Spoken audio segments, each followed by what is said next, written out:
Buenos días, hermanas. Vamos a seguir con nuestro estudio de Apocalipsis después de esta pequeña pausa que hicimos para que de manera particular contestáramos el cuestionario y reflexionáramos en lo que hemos avanzado en este toque de trompetas y que gracias a Dios ya pudimos contestarlo, ya pudimos meditar más y compartirse lo que hemos experimentado y nuestras respuestas unas con otras. Y gloria a Dios por ese tiempo que nos dio. Ahora vamos a continuar ya con la sexta trompeta. Vamos a ver muchos temas en este pues tomo o en esta parte de la palabra de Dios.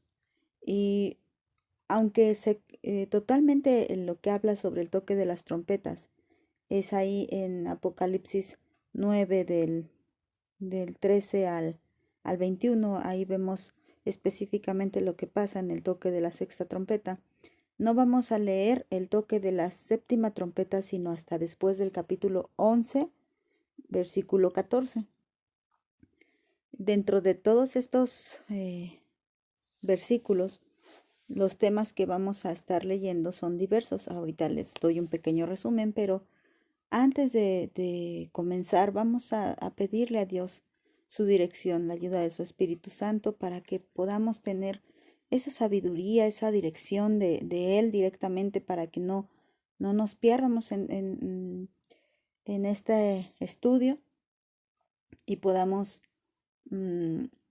realmente entender lo que Él tiene para nuestras vidas. Vamos a orar, hermanas, y a ponerlo en las manos de Dios. Señor Jesucristo, te damos muchas gracias porque nos has permitido llegar hasta esta parte del estudio de tu palabra.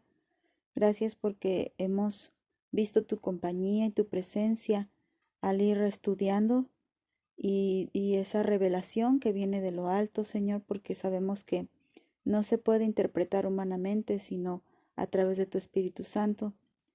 Ayúdanos, Señor, a no perdernos, Señor, a llevar esa dirección que tú deseas que llevemos cada una de nosotras. Y te suplico, Padre Celestial, que seamos ungidas con el aceite de tu Espíritu para poder entender, como dice el apóstol Juan, no tenemos necesidad de que nadie nos explique lo contrario o nos enseñe, porque nosotros tenemos la unción del Santo. Y muchas gracias porque somos tus hijas, porque nos has dado la mente de Cristo, porque nos has dado ojos para ver y oídos para escuchar. Gracias, Padre. Gracias y te pedimos nos permitas entender también esta sección de la sexta trompeta. En el nombre de tu Hijo amado Jesucristo. Amén. Bueno, pues vamos a ver que les comentaba que aunque vamos a estudiar en esta primera sección los versículos 12 al 21 del capítulo 9 de Apocalipsis, vamos a realmente ver dentro de esta sexta trompeta otros temas que algunos mencionan que es como una pausa o un interludio. Yo lo he puesto dentro de la sexta trompeta porque no ocurre antes de esto el toque de la séptima trompeta. Entonces, sea pausa, sea parte de la misma sexta trompeta, bueno, lo vamos a ver en esta sección hasta que cambie la misma palabra de Dios nos dé ahora sí que el punto, el cambio para poder pasar a la séptima trompeta, pues entonces ya la seleccionaremos así. Fíjense que vamos a ver dentro de los temas de la sexta trompeta, vamos a ver obviamente lo que sucede cuando el sexto ángel toca la trompeta. Vamos a hablar de 4 ángeles que están ahí mencionados. Vamos a hablar también de un ejército muy numeroso, pero después en el capítulo 10 vamos a hablar de un librito que dice que Juan tuvo que tomar y comer. Bueno, ya luego vemos de qué se trataba esto. Y también vamos a hablar acerca de la medición del templo, por ejemplo, de 2 testigos mencionados en el capítulo 11. Y vamos a mencionar por primera vez ya a la bestia del Apocalipsis. solamente a mencionarla porque como tal no nos da muchas características acerca de ella, sino hasta los siguientes capítulos. Entonces, esto es en resumen lo que vamos a ver durante la sexta trompeta. Vamos a darle lectura a lo que es Apocalipsis 9 del 12 al 21. Y dice así, el primer ay pasó, he aquí vienen aún dos ayes después de esto. El sexto ángel tocó la trompeta y oí una voz de entre los cuatro cuernos del altar de oro que estaba delante de Dios, diciendo al sexto ángel que tenía la trompeta, desata a los cuatro ángeles que están atados junto al gran río Éufrates. Y fueron desatados los cuatro ángeles que estaban preparados para la hora, día, mes y año, a fin de matar a la tercera parte de los hombres. Y el número de los ejércitos de los jinetes era 200 millones. Yo oí su número. Así vi en visión los caballos y a sus jinetes, los cuales tenían corazas de fuego, de zafiro y de azufre, y las cabezas de los caballos eran como cabezas de leones, y de su boca salía fuego, humo y azufre. Por estas tres plagas fue muerta la tercera parte de los hombres, por el fuego, el humo y el azufre que salían de su boca. Pues el poder de los caballos estaba en su boca y en sus colas, porque sus colas, semejantes a serpientes, tenían cabezas y con ellas dañaban. Y los otros hombres que no fueron muertos con estas plagas, ni aun así se arrepintieron de las obras de sus manos, ni dejaron de adorar a los demonios y a las imágenes de oro, de plata, de bronce, de piedra, de madera, las cuales no pueden ver, ni oír, ni andar. Y no se arrepintieron de sus homicidios, ni de sus hechicerías, ni de su fornicación, ni de sus hurtos. Hasta ahí la palabra de Dios. Pero bueno, vamos a entrar un poquito más a detalle. El día de hoy, como les digo, vamos a hablar ya de la séptima trompeta, perdón, de la sexta trompeta, pero no olvidemos que esta sexta trompeta es parte del séptimo sello, como lo hemos visto en nuestro esquema, ahorita lo vamos a analizar. Y antes de comenzar a ver qué pasó en la sexta trompeta, vamos a recordar de qué estamos hablando. Y el versículo 12 nos dice que el primer ay pasó. He aquí vienen dos ayes después de esto. Pues, ¿qué les cuento? Que el primer ay, aunque ya pasó y que sabemos que fue terrible, lejos de sentir un alivio, es una preocupación porque el segundo ay que viene es aún más terrible que el primero. Recuerden que ya les he dicho que tenemos una secuencia de acontecimientos que van de menos a más. Es decir, que aunque nos parece muy grave lo que pasó en la quinta trompeta, que es el primer ay, eso es menos comparado con lo que viene en la sexta trompeta y la sexta trompeta es menos comparado con lo que viene en la séptima trompeta. Entonces vamos en este aumento de intensidad desde que se abre el primer sello. Ustedes recuerden, esta intensidad no se compara con lo que hablamos acerca del primer sello, ¿no? Entonces, el panorama se vuelve más desolador, se vuelve realmente trágico. Vamos a recordar un poquito que hemos nosotros ya clasificado, hemos hecho un esquema, si ustedes se recuerdan. Vamos a ver cómo fue que nos quedó el esquema. Dice ahí que el séptimo sello, recuerden que inicia otra lista en el séptimo sello, y vemos que de la primera a la cuarta trompeta ya hablamos acerca de todos estos daños a la creación. Y ahorita recuerden que estamos en la sexta trompeta y estamos hablando de daños directos a la humanidad. Aunque también decíamos que los daños a la creación eran daños indirectos a la humanidad. La quinta trompeta ya nos habló de un tormento específico a los hombres. Y la sexta trompeta sigue siendo ese tormento específico contra los hombres, ya no contra la creación, sino contra los seres humanos. Entonces, recuerdan esta lista, la vuelvo a poner ahí para que traigamos a memoria lo que ya hemos estado estudiando. Bueno, se las dejo un ratito. Y bueno, vamos a ver. Este esquema ustedes también ya lo conocen. Hemos estado abriendo pestaña por pestaña y viendo el avance de lo que llevamos. Ya no voy a especificarles lo que tienen los primeros 6 sellos, porque si ustedes se regresan un poquito a los temas, a los videos anteriores, ustedes van a encontrar pues esas pestañitas abiertas y las pueden consultar. Ahora tenemos el 7º sello abierto. Ya le voy a dar un repasito. La primera trompeta hablamos de una lluvia de granizo, fuego y sangre que quemaba una tercera parte de la tierra, una tercera parte de los árboles y toda hierba. Por eso les decía que era un daño a la creación. La segunda trompeta es un meteorito que cae al mar. Muere una tercera parte y cae una tercera parte de las naves, de los peces, perdón, también. Y la tercera trompeta aparentemente también es otro meteorito llamado Ajenjo, y muchos mueren envenenados, dice ahí, a causa de que sus aguas eran amargas, es una posible toxicidad. La cuarta trompeta nos habla de una oscuridad en la tercera parte del día y en la tercera parte de la noche, porque recuerden que los astros son heridos. Ya vimos la quinta trompeta, que es igual al primer ay, y hablamos de un pozo del abismo que deja salir seres demoníacos para atormentar a los seres humanos. Y ahorita estamos abriendo ya la sexta trompeta, que es igual al segundo ay. Lo dije tal vez un poquito rápido para que ya comencemos a estudiar versículo por versículo de lo que vamos a ver de la sexta trompeta. Ok, entonces vamos a continuar. Ya el versículo 13 del capítulo 9 nos dice de la siguiente manera: el sexto ángel tocó la trompeta y oí una voz de entre los 4 cuernos del altar de oro que estaba delante de Dios.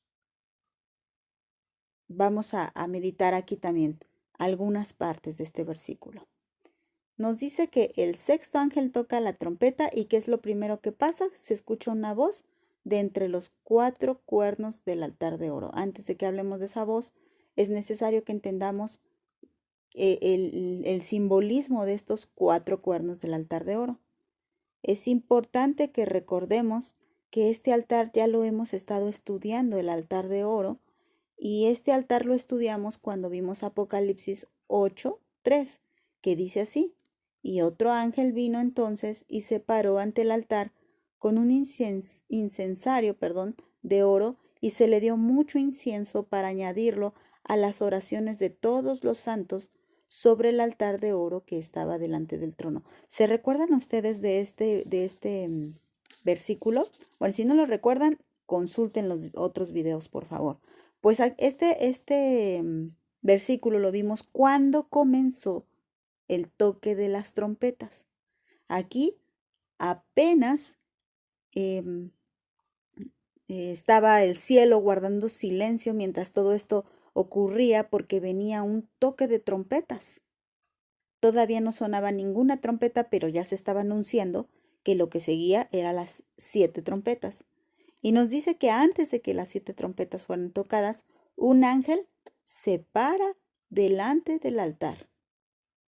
Este altar que dice que tenía el incensario de oro, y que este altar era el que contenía estas oraciones, y que con el fuego de este altar, pues que prendía ese incienso que subía como aroma grato delante de Dios, y este altar nos dice que estaba delante del trono de Dios. Es aquí como sabemos que este altar está delante. También nos lo especifica Apocalipsis 9:13, como lo acabamos de leer, que nos dice que el altar, los 4 cuernos del altar de oro, que estaba delante de Dios. Cuando vimos las preguntas, nos preguntaba Sandy que de dónde dice que el altar era de oro. Hablamos de Éxodo, pero también aquí vemos que Apocalipsis 9:13 nos especifica que ese altar que está delante del trono de Dios es el altar de oro. ¿Qué significa? Pues bueno, que nos está haciendo referencia al mismo altar que aparece ahí en Éxodo 40, versículos 5 y 26. O sea, nos brincamos, porque aquí es cuando ya Moisés, eh, pues ya construye el tabernáculo, ya lo tiene listo, ya todo está preparado, listo para la construcción. Más bien ya lo construyó, ya todo está preparado, ya nada más hay que montarlo todo. Y entonces ya lo pone. Dice el versículo 5, y pondrás el altar de oro para el incienso delante del arca del testimonio, y pondrás la cortina delante a la entrada del tabernáculo. Me brinco hasta el 26 que dice, puso también el altar de oro en el tabernáculo de reunión delante del velo. ¿Qué es esto? Bueno, vamos a ver una imagen. A ver si pueden ustedes verlas bien en las pantallas de sus celulares. Si no, pues la voy a dejar un ratito ahí para que la vean con calma. Y este es un esquema de lo que había dentro del tabernáculo de reunión. Rápidamente ahí donde tienen la flechita, donde está la línea color como rosita, esa nos está indicando que es la entrada por la que se tenía acceso al tabernáculo. Después tenemos un cuadro grande de color blanco, un rectángulo más bien grande de color blanco. Estas eran las cortinas que hacían el patio o el atrio del templo, del tabernáculo en este entonces. De ahí tenemos inmediatamente a la entrada el altar de bronce, que también hablamos de él, ¿se acuerdan? En el quinto sello. Si tienen duda, pues consúltenlo. Después, inmediatamente una fuente que se hacía en el altar de bronce, se hacían los sacrificios. Después de que se hacían los sacrificios, el sacerdote lavaba sus manos, se lavaba por completo ahí en la fuente. Y tenemos en medio de este dibujo un primer velo, dice ahí en su esquema, y ahí hay otra cortinita que daba el acceso al lugar santo. En el lugar santo teníamos una mesa, la mesa de la proposición, donde se ponen los panes y el candelero o los candelabros, que era la lámpara o el candelabro con 7 lámparas que alumbraban constantemente, ¿verdad? Constantemente. De ahí nos vamos a la parte media o casi a llegar a la otra línea rosita y tenemos el altar de incienso. Ese altar de incienso es al altar que nos estamos refiriendo ahorita, el altar de oro. Lo vuelvo a repetir porque es importante que estemos muy conscientes de lo que estamos hablando y que lo que tenemos en el Antiguo Testamento es sombra de lo que viene en el Nuevo Testamento. En el Nuevo Testamento ya nos encontramos con las revelaciones de Apocalipsis y que el Señor nos venía hablando de lo que vendría en Apocalipsis desde tiempo atrás, ¿verdad? Entonces, una forma en la que nos habló de cómo son los lugares celestiales es cuando Él dio las indicaciones del tabernáculo de reunión. Algunos dicen que como aquí había querubines y dibujos en las cortinas y esto también en el templo de Salomón, es porque Dios permite el uso de las imágenes, lo cual es equivocado. Recuerden que este tabernáculo es imagen de lo que hay en los lugares celestiales. Obvio que cuando le pusieron ahí querubines es porque en el cielo hay querubines, no porque los podamos adorar o hacernos imágenes de ellos. Bueno, entonces después encontramos que hay un segundo velo. Aquí en esta parte quiero que pongan mucha atención. Este segundo velo es el que separa el lugar santísimo del lugar santo. Búsquenlo ahí en su imagen. El lugar santo, donde se encontraba el altar de incienso o el altar de oro, es donde se encontraba el primer ángel que leímos ahí en Apocalipsis 8:3 y donde se está encontrando también este altar del que estamos hablando, de donde sale la voz. Aquí ya no hay ningún ángel parado, sino que dice, acuérdense que Juan ya había visto este altar. Entonces, mientras ocurre lo de la quinta trompeta, después escucha una voz que sale de ese mismo altar. Bueno, después del segundo velo ya vemos lo que es el arca del pacto. ¿Y qué significa esto? Que el arca del pacto, recuerden que era la mismísima presencia de Dios ahí en el lugar santísimo. De hecho, no podían estar entrando a cada rato. Ahí tenían que entrar una vez al año. E incluso les amarraban sus pies por si acaso el sumo sacerdote entraba en pecado. Él moría instantáneamente y tenían que sacarlo jalándolo de su pie con ese cordón o esa cuerda con la que amarraban, porque nadie más podía entrar a ese lugar santísimo. Entonces, ¿qué es lo que nos está diciendo? Que cuando dice que el altar de oro estaba frente al trono de Dios, si ustedes lo comparan, este altar de incienso está frente al arca del pacto.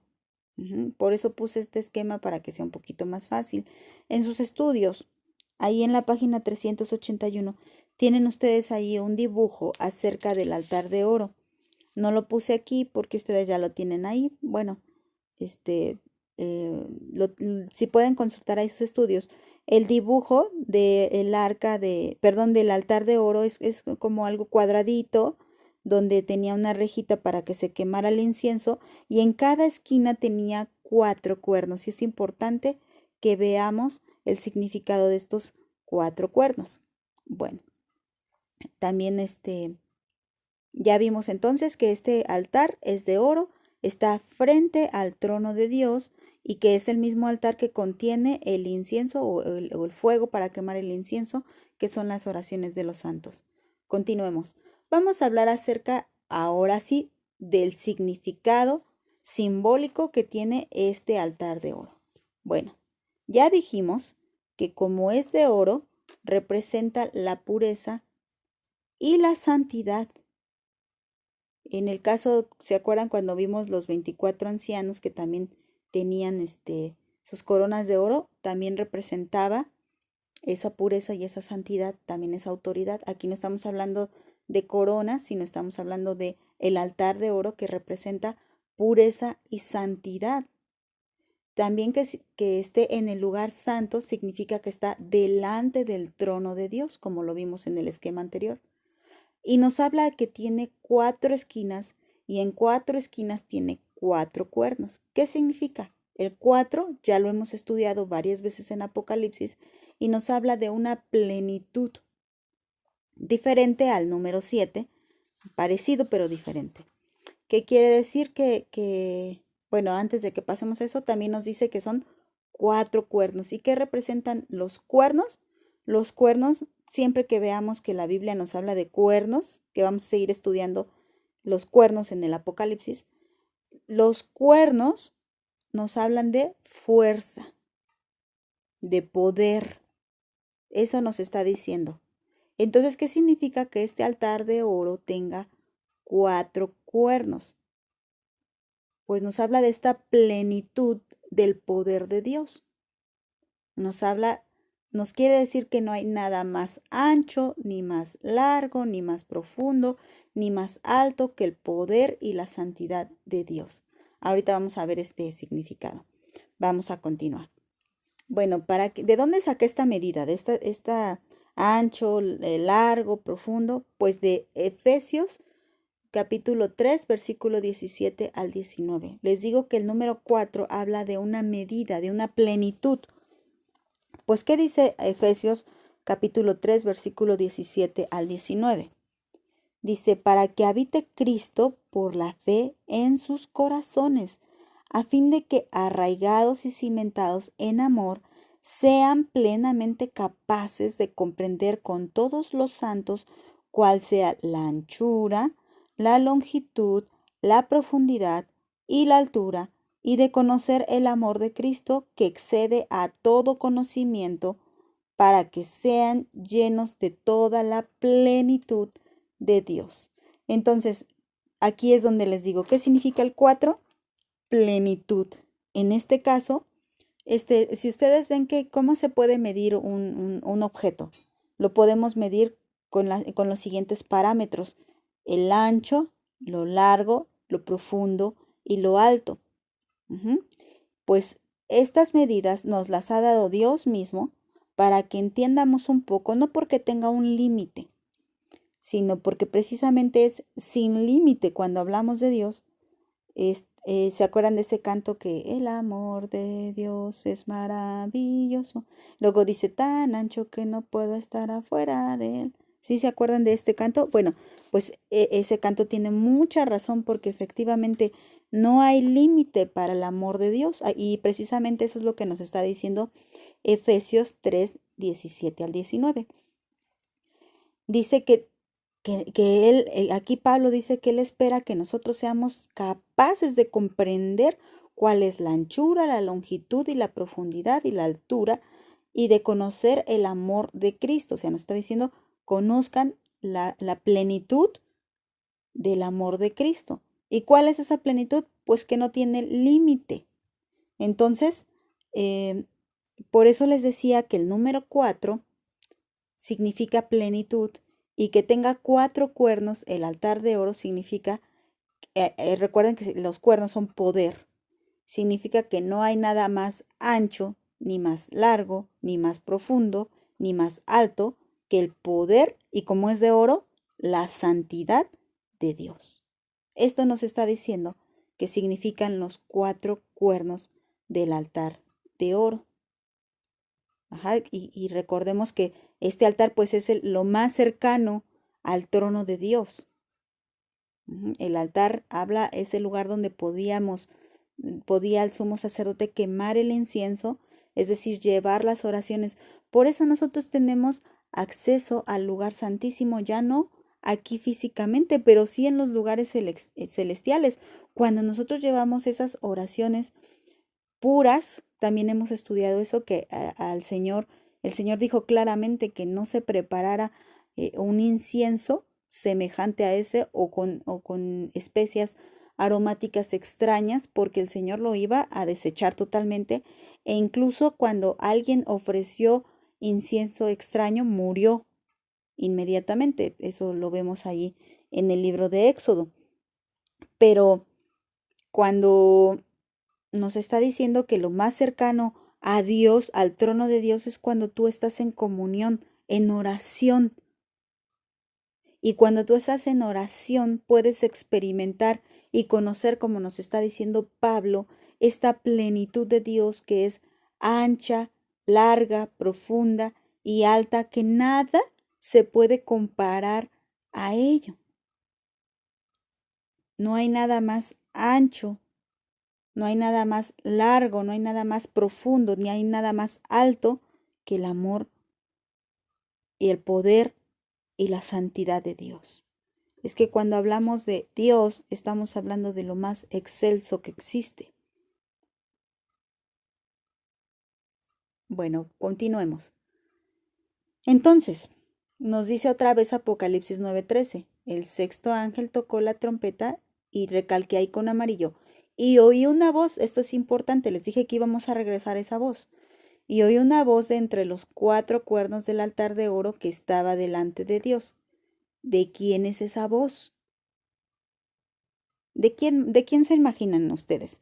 Voy a dejar unos minutitos. Yo sé que no las escucho, pero quiero que ustedes se imaginen de quién es esa voz. Si está saliendo de entre los 4 cuernos del altar de oro, y ya dijimos lo que significa estos 4 cuernos del altar de oro. Pues la voz no puede ser de nadie más, sino de nuestro omnipotente Dios. No puede ser de nadie más. Nadie tendría una voz tan potente, tan poderosa que pudiera atravesar los 4 cuernos del altar, sino es Dios mismo. Y vean, ¿qué es lo que dice esa voz? Versículo 14. Diciendo al sexto ángel que tenía la trompeta, desata a los 4 ángeles que están atados junto al gran río Éufrates. Y yo sé que pues ya queremos saber quiénes son esos 4 ángeles, pero hoy no lo vamos a ver. Hoy vamos a hablar de el gran río Éufrates. Este lo tenemos ahí en sus estudios. En la página, si no estoy equivocada, en la 385. Ok, entonces, ahí en el inciso B tenemos ya el comienzo de este tema, el gran río Éufrates. Y vamos a hablar acerca de él. Ahí tienen unos mapas que ustedes también tienen en sus estudios. De todas maneras, estos sí los voy a volver a usar aquí. Y vamos a hablar un poco de su geografía primero. Dice ahí en Wikipedia, dice que el río Éufrates es un gran río de Asia Occidental, el más occidental de los 2 grandes ríos que definen Mesopotamia junto con el gran río Tigris. Bueno, ahí véanlo en sus esquemas. Ahí está lo que era Mesopotamia, ¿ok? Y hay 2 grandes ríos. Y por eso le dice el gran río Éufrates, porque comparado con el río Tigris era más grande el río Éufrates. Ok, entonces ahí les doy tiempecito. Sale, lo tenemos ahí por el Golfo Pérsico. Espero que lo estén viendo en sus pantallas. Y bueno, este río nace en Turquía. El nacimiento es en la tierra y luego dice dónde desemboca. Nace en Turquía y fluye por las montañas de Anatolia hacia Siria, posteriormente a Irak. El río confluye con el río Tigris para formar el Shat al-Arab, algo así. Shat al-Arab. ¿Esto qué significa? Si ustedes ven, es que aquí no les puedo enseñar con el cursor, pero si ustedes ven ahí el Golfo Pérsico, van a ver un tramito chiquito antes de que se divida en dos el río. Este es, este es el Shat al-Arab, que es la unión de los dos ríos. Entonces nos dice que nace en Turquía, se une junto con el río Tigris y forma este pequeño río para desembocar en el Golfo Pérsico. ¿Ok? Este río más o menos tiene una longitud de 2.780 kilómetros. Ahora, si lo comparamos con el río de México, el río Bravo, el que tenemos en la frontera del norte con los Estados Unidos, este río que ha sido conflicto para muchos mexicanos, en el cual muchos han muerto por querer pasar al norte. Bueno, fíjense que el río Bravo mide 3.034 kilómetros, o sea, es más grande que el río Éufrates. ¿Por qué lo llaman el gran río Éufrates? Porque tiene mucho significado simbólico, aparte de que el tamaño comparado con el río Tigris era grande, y por todo lo que significaba este río para la civilización de cada era, o sea, para de diferentes eras. Vamos a ver la otra imagen. Este río, decíamos que desemboca ahí en el Golfo Pérsico, pero vean cómo atraviesa diferentes países. Nos decía, ¿verdad? Que nace en Turquía y luego pasa a Siria y luego Irak. Y ahí lo tenemos, vean ustedes los mapas. Vean cómo nace este río ahí en Turquía, lo tenemos ahí en la esquina izquierda, Turquía, dice Turkey. Y luego después baja, desciende hacia lo que es el país de Siria, lo atraviesa y de igual forma atraviesa todo Irak. Pues ¿cómo no va a ser importante este río? Pues fíjense que la palabra Éufrates viene del griego que también se pronuncia igual Éufrates, que significa el río bueno y abundante. Y este mismo río Éufrates también es mencionado en el Antiguo Testamento, porque aquí la palabra Éufrates que tenemos en Apocalipsis, recuerden que es en griego, pero en el Antiguo Testamento también tenemos la palabra hebrea, Perá, que también se hace referencia al Éufrates y significa fecundidad, que prácticamente es muy similar el significado tanto en griego como en hebreo, y nos está hablando de abundancia, de bondad, de que cuando algo es fecundo es que da fruto. Entonces, muchas civilizaciones se abastecían de este río, por eso es llamado el Gran Río. Este río daba provisión a muchas gentes durante muchos tiempos. Después vamos a estudiar que ya no lo va a hacer. Ya no lo va a hacer, pero por el momento sigue siendo. Aunque ya ahorita si ustedes ven las noticias, está agotándose el agua del río Éufrates. Bueno, pues el río Éufrates era el corazón, e incluso no solo de países, sino de imperios como el imperio babilónico. Y otra mención importante de este río Éufrates, vamos a ver este otro mapa. Fíjense que este río Éufrates aparece ahí en Génesis. Déjenme lo busco, porque sí lo quiero leer. Génesis, capítulo 2, y va a ser del versículo 10 al 14. Y ustedes van a ver de qué estamos hablando aquí en Génesis 2. Si ustedes ven el título de Génesis 2, 4, dice el hombre en el huerto del Edén. O sea, estamos hablando del Edén, de este jardín que Dios hizo antes de que el pecado llegara al mundo, para poner ahí al hombre. Y el el versículo 10 dice, y salía de Edén un río para regar el huerto, y de allí se repartía en 4 brazos. El nombre de uno era Pisón. Este es el que rodea toda la tierra de Ávila, donde hay oro, y el oro de aquella tierra es bueno. Hay allí, también bedelio y ónice. El nombre del segundo río es Gihón. Este es el que rodea toda la tierra de Cus. Y el nombre del tercer río es Hidekel. Este es el que va al oriente de Asiria. Y el cuarto río es el Éufrates. Vean cómo aparece ahí el Éufrates. Pues algunos ubican, es difícil esta ubicación porque es que muchos piensan que el Edén es algo terrenal. Y aquí lo que confunde un poco es que estos lugares que nos dice, pues sí son lugares que algunos totalmente podemos identificar lo que pasa con el río Éufrates, que totalmente se puede identificar en el mapa, sin lugar a dudas. Está el río Pisón, que también se puede identificar, el Gihón, ahí véanlo en sus pantallas, que se divide y muchos ubicarían a este gran río que sale del Edén cerca del Golfo Pérsico. Esto solamente es un comentario, no estoy diciendo que así lo sea. El río Éufrates, que ya sabemos, y algunos dicen que el río Hidekel, del que nos mencionó también aquí en Génesis en el versículo 14, se trata del río Tigris. Bueno, esto solamente es un dato. Pero ahora entendemos por qué la palabra de Dios lo menciona como un río tan importante. Este río realmente tiene mucha importancia, por eso quise, antes de que habláramos de los 4 ángeles, prestar atención en esto. Este río es un río bueno, abundante y fecundo. Y bueno, vamos a avanzar.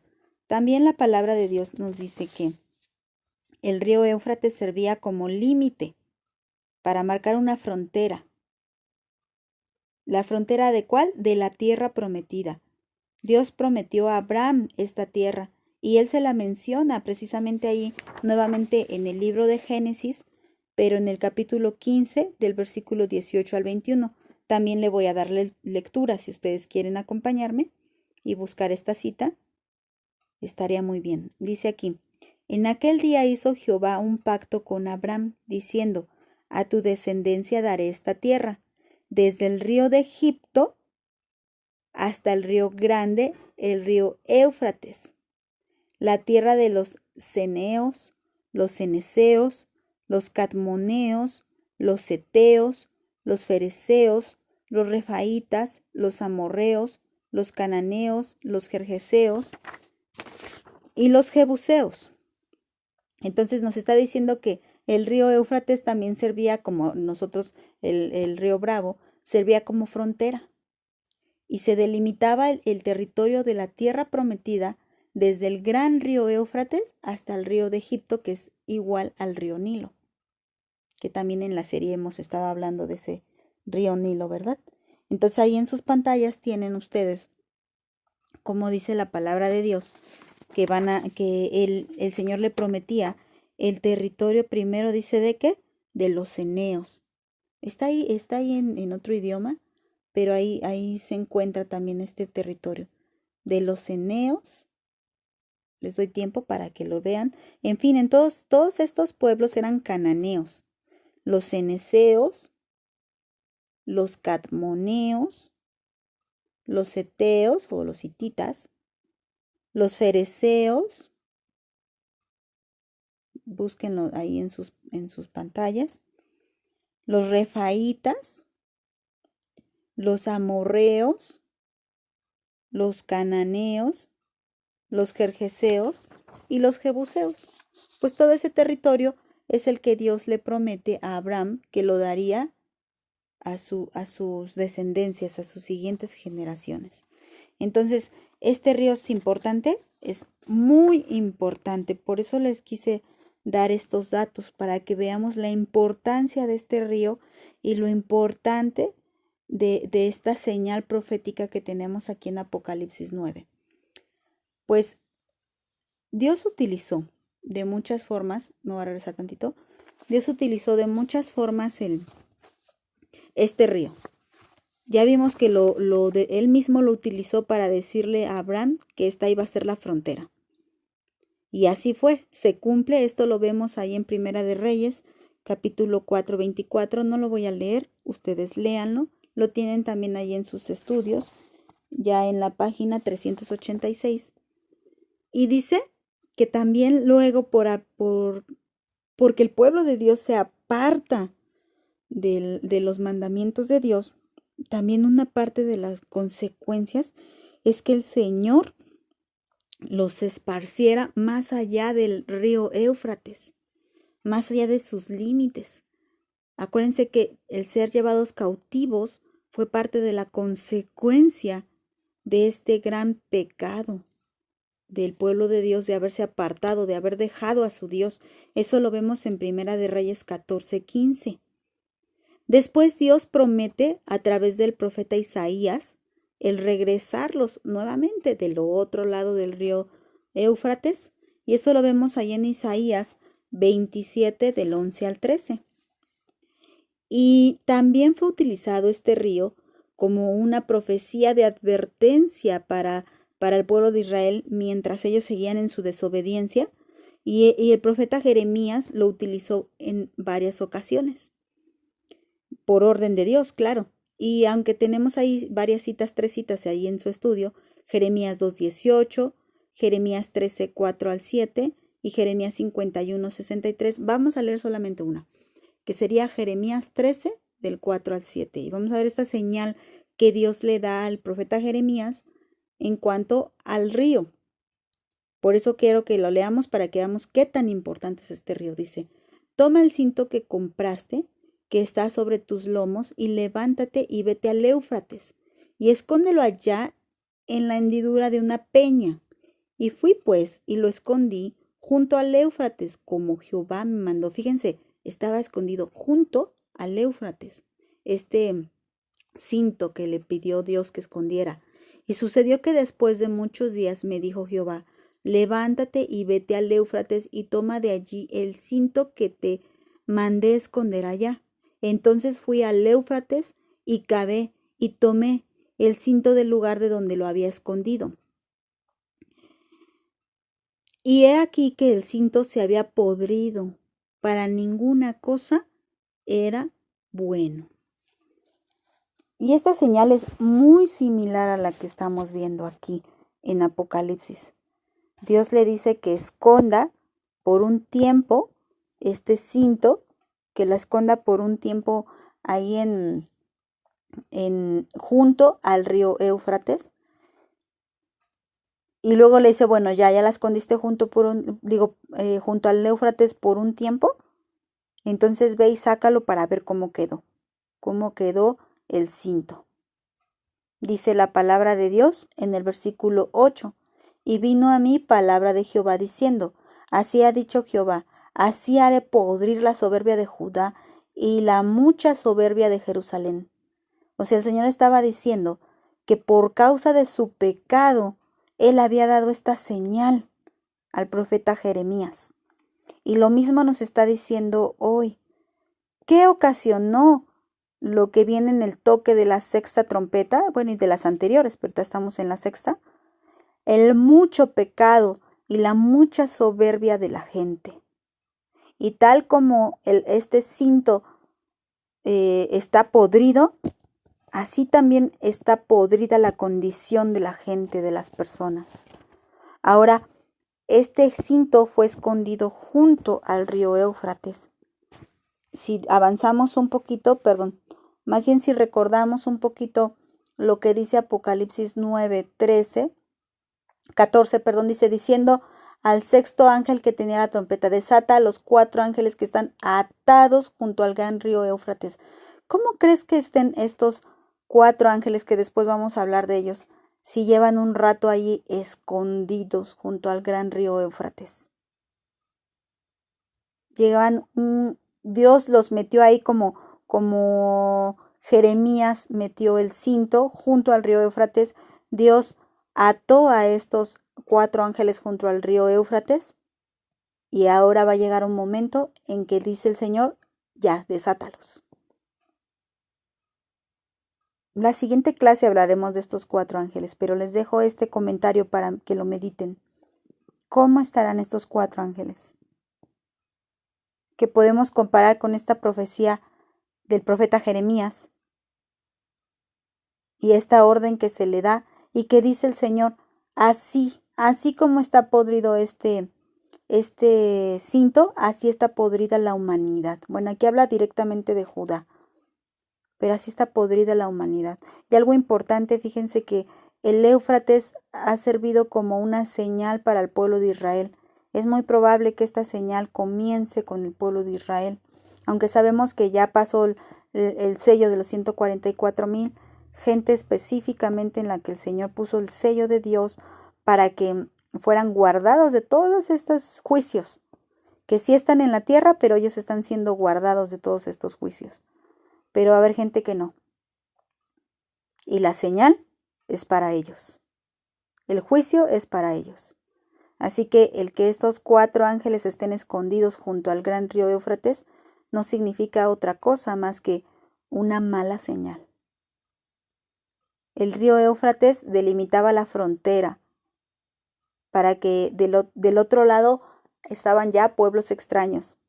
Y Dios utilizó como castigo muchas veces a otras naciones para que atravesaran esa frontera y fueran realmente pues una situación difícil para el pueblo de Israel. Por ahí los conquistaban, por ahí llegaba guerra. Entonces, estos 4 ángeles están junto al río Éufrates, no son una buena señal, son una mala señal. Y bueno, hasta ahí vamos a dejar el estudio. Después vamos a empezar ya con estos 4 ángeles la próxima semana. Pero vamos a darle gracias a Dios por este tiempo, por lo que nos ha permitido aprender y porque nos dé a nosotros un corazón humilde, no ensoberbecido, que no tengamos una condición pues ya echada a perder delante de Dios, como este cinto. Vamos a pedirle a Dios de su misericordia, vamos a orar. Señor Jesucristo, te damos muchas gracias porque nos has acompañado en el estudio de estos versículos de Apocalipsis 9. Y te damos gracias porque hemos entendido, Señor, que es necesario que estemos humildes delante de tu presencia, Padre. Gracias, Señor, porque en tu misericordia nos has hablado y en tu misericordia nos has dicho la importancia de esta profecía. No queremos que sea un conocimiento más. No queremos tener, como dice el pastor, solo información, solo información. Quiero conocerte en verdad, y yo sé que el anhelo de mis hermanas es también el mismo, conocerte en verdad, saber quién eres tú, entender tu palabra, y no solo eso, sino obedecerla. Gracias, Señor, porque a través del estudio de esta palabra no sentimos inquietud, sino paz, y sentimos asombro de ver de todas las cosas de las cuales éramos merecedoras por causa de nuestro pecado, y ver cómo tú tomaste nuestro lugar en la cruz y pagaste el precio. Gracias, Señor. Gracias por esta salvación tan grande que no podemos expresar con nuestras pocas palabras, Señor. Solamente podemos alabarte y adorarte y decirte muchas gracias, Padre. Muchas gracias. Gracias, Señor. Gracias por tu infinita misericordia. En tu bendito nombre, mi Señor Jesús. Amén. Levanta tus manos para decirle a Él: necesito más que ayer. El mañana no sé si vendrá.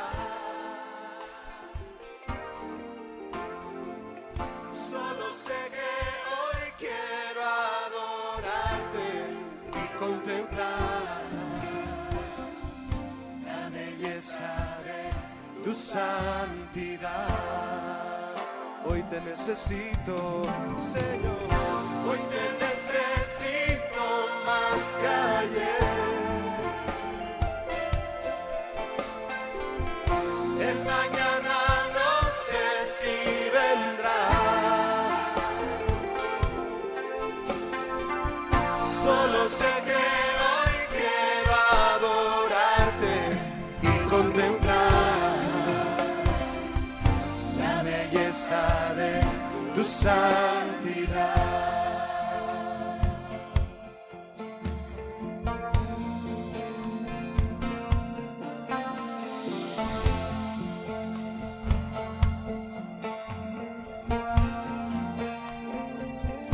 Dile una vez más. Mejor es estar un día en tus atrios que toda una vida lejos de ti. Mejor es tu amor y tu misericordia que todas las riquezas en ti. Mejor es estar, Señor, mucho mejor un día en tus atrios que toda una vida lejos de ti. Mejor es tu amor y tu misericordia, mucho mejor, Señor, riquezas sin ti. Hoy te necesito más que ayer. El mañana no sé si vendrá, solo sé que hoy quiero adorarte y contemplar la belleza de tu santidad. Hoy te necesito más que ayer. El mañana no sé si vendrá, solo sé que hoy quiero adorarte y contemplar la belleza de tu santidad. Hoy te necesito, Señor, hoy te necesito más que ayer. El mañana no sé si vendrá, solo sé que hoy quiero adorarte y contemplar la belleza de tu santidad. Vamos a adorarle a Él en la belleza de su santidad.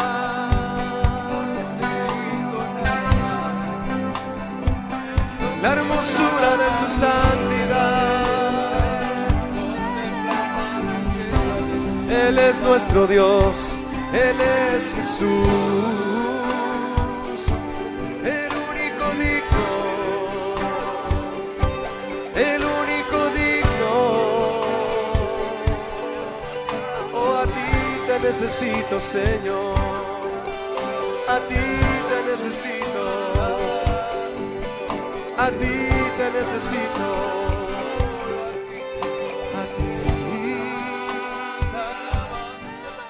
a ti te necesito, Señor. No necesito más,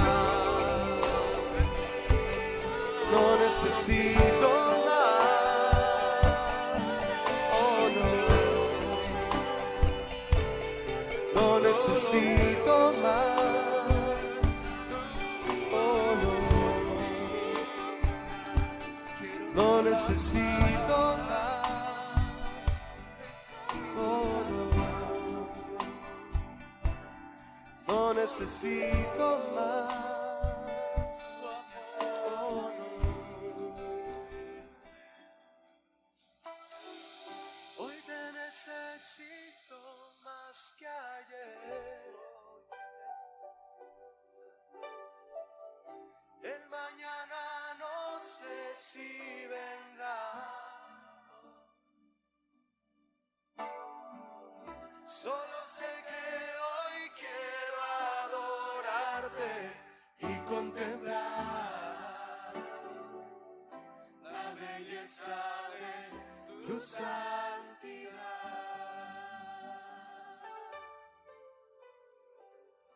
La belleza de tu santidad.